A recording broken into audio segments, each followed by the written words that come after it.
नोवा को अभी भी इस बात पर यकीन नहीं हो रहा था कि आखिर वीडियो टेप देखने से भी किसी की मौत हो सकती है। उसने रेचल को वीडियो टेप चलाने को कहा और वहीं बैठकर उसने भी उस वीडियो टेप को पूरा देखा। वो वीडियो टेप नोवा को अभी भी बस एक मजाक ही लग रहा था। जैसे ही वीडियो टेप खत्म हुआ, वहां पर रखे फोन की घंटी बजने लगी। घंटी की आवाज सुनते ही रेचल डर गई। उसने नोवा को फोन से दूर रहने को कहा। फोन की घंटी बजती रही और फोन अपने ही आप कट गया। रेचल को डरा हुआ देखकर नोवा ने कहा, घबराओ मत, तुम मुझे इस वीडियो टेप की एक कॉपी बना कर दो। मैं इस वीडियो टेप का एनालिसिस करके इसके बारे में और पता लगाने की कोशिश करता हूँ। अगले ही दिन वीडियो टेप की कॉपी लेकर रेचल नोवा के पास पहुंची। जब नोवा वीडियो टेप का एनालिसिस कर रहा था तो उसे एक चौंका देने वाली बात पता चली। नोवा ने रेचल को बताया, हर वीडियो टेप में एक कंट्रोल ट्रैक होता है जिससे हमें पता चलता है कि वीडियो को किस कैमरे से रिकॉर्ड किया गया है, लेकिन इस वीडियो टेप में कोई कंट्रोल ट्रैक है ही नहीं। इसका मतलब है कि ये वीडियो कभी किसी कैमरे से रिकॉर्ड हुआ ही नहीं और ऐसा तो हो ही नहीं सकता। इसके बाद वो लोग वीडियो को स्लो करके फ्रेम बाय फ्रेम देखने लगे। तभी उन्होंने आईने का सीन देखते हुए गौर किया कि वो आईना एकदम सीधे एंगल से रिकॉर्ड किया गया है। ऐसे में उस आईने में कैमरे का रिफ्लेक्शन नजर आना चाहिए था, लेकिन उस आईने में कोई कैमरा नहीं दिखाई दे रहा था, जो इस बात का सबूत था कि उस वीडियो को कभी किसी कैमरे से रिकॉर्ड ही नहीं किया गया। तभी अगले फ्रेम में रेचल को कुछ झिलमिलाता हुआ नजर आया। नोवा ने बताया कि वो अगला फ्रेम है जो तेजी से स्किप हो रहा है। वो दोनों उस वीडियो को और भी स्लो करके उस फ्रेम को देखना चाहते थे, लेकिन इस चक्कर में उनका वीडियो प्लेयर ही खराब हो गया। पर रेचल किसी भी तरह स्किप हो रहे उस फ्रेम को देखना चाहती थी।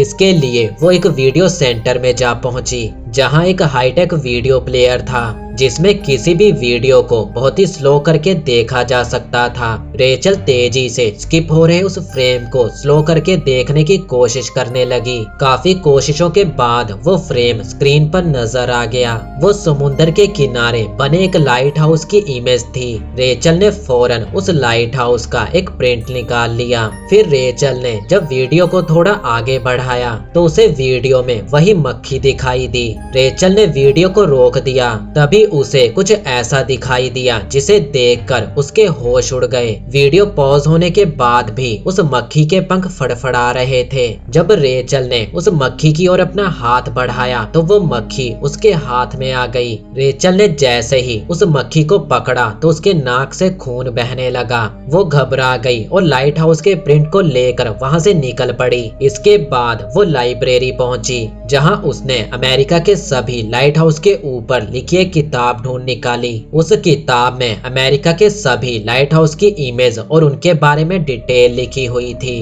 वो अपने साथ लाई उस प्रिंट को किताब में बने सभी लाइट हाउस के साथ मैच करने लगी। किताब में बनी एक लाइट हाउस की इमेज रेचल के प्रिंट के साथ मैच कर गई। उस लाइट हाउस के बारे में पढ़ने पर उसे पता चला कि वो लाइट हाउस मोएस्को आइलैंड पर है। वो इंटरनेट पर मोएस्को आइलैंड के बारे में सर्च करने लगी। सर्च करते समय उसे इंटरनेट पर उसी लाइट हाउस की इमेज दिखाई दी, पर इस पिक्चर में उस लाइट हाउस के सामने कुछ औरतें खड़ी थी। उन सभी औरतों में से एक औरत पर रेचल की नजर ठहर गई। ये वही औरत थी जो उस वीडियो में शीशे के सामने अपने बाल बना रही थी। जब रेचल ने उस औरत के बारे में और भी छानबीन की तो उसे पता चला कि उस औरत का नाम एना मॉर्गन था। एना और उसका पति रिचर्ड दोनों एक नामी हॉर्स ब्रीडर थे। उनका घोड़ों का एक बहुत ही बड़ा फार्म था। उन्हें हॉर्स ब्रीडिंग के लिए कई अवार्ड मिल चुके थे। उनके घोड़े अक्सर चैंपियनशिप में फर्स्ट आते थे,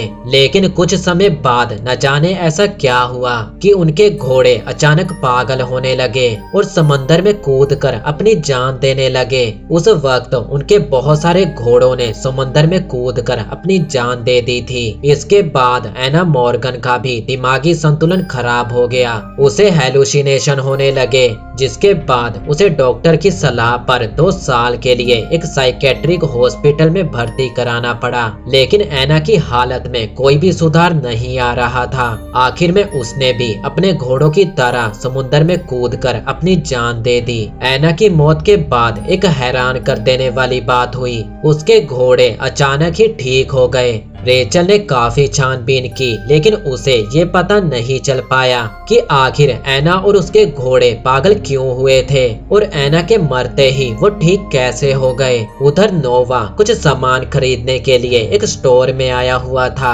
वहीं नोवा की नजर उस स्टोर में लगे सीसीटीवी कैमरा की स्क्रीन पर पड़ी। उसने देखा कि उसमें उसका चेहरा धुंधला नजर आ रहा है, ठीक वैसे ही जैसे वीडियो टेप देखने के बाद ली गई फोटोज में रेचल का चेहरा धुंधला आ रहा था। ये देखकर नोवा घबरा गया और तुरंत वहां से निकल पड़ा। छानबीन करने के बाद रेचल को घर आने में काफी देर हो चुकी थी। घर आते ही उसने देखा एडन के कमरे का दरवाजा हल्का सा खुला हुआ है, जिसमें से हल्की सी रोशनी बाहर आ रही थी। वो जैसे ही दरवाजा खोलकर अंदर गई तो सामने का नजारा देखकर उसके रोंगटे खड़े हो गए। उसके सामने ही एक लड़की कुर्सी पर बैठी हुई थी और उसके चारों तरफ बहुत सारा पानी था।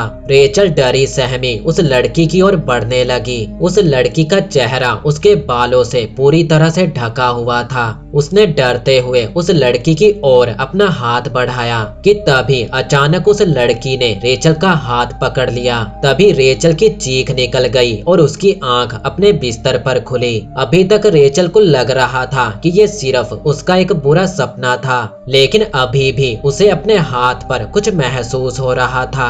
जब उसने अपने हाथ की ओर देखा तो वहां पर उस लड़की के हाथ का निशान अभी भी छपा हुआ था, जिसका ये साफ मतलब था कि ये सिर्फ एक सपना तो नहीं था। रेचल काफी ज्यादा घबरा गई और एडन को देखने के लिए उसके कमरे की ओर जाने लगी। जब वो एडन के कमरे में पहुंची तो उसने देखा कि एडन वहां पर है ही नहीं। वो एडन को ढूंढते हुए लिविंग रूम में पहुंची और वहां जो उसने देखा उसे देखकर वो डर से चिल्ला उठी। एडन टीवी के सामने बैठा था और टीवी पर वही वीडियो चल रहा था। रेचल ने तुरंत टीवी को बंद कर दिया और उस वीडियो टेप को निकालकर फेंक दिया। वो एडन को डांटते हुए कहने लगी कि तुमने ये वीडियो टेप क्यों देखा, जिस पर एडन ने जवाब दिया कि मुझे नींद नहीं आ रही थी और मैंने जैसे ही टीवी ऑन किया ये वीडियो चल पड़ा। रेचल रोते हुए खुद को कोसने लगी क्योंकि उसी ने वीडियो प्लेयर में गलती से उस टेप को लगा छोड़ दिया था। तभी कमरे में रखे फोन की घंटी बजने लगी।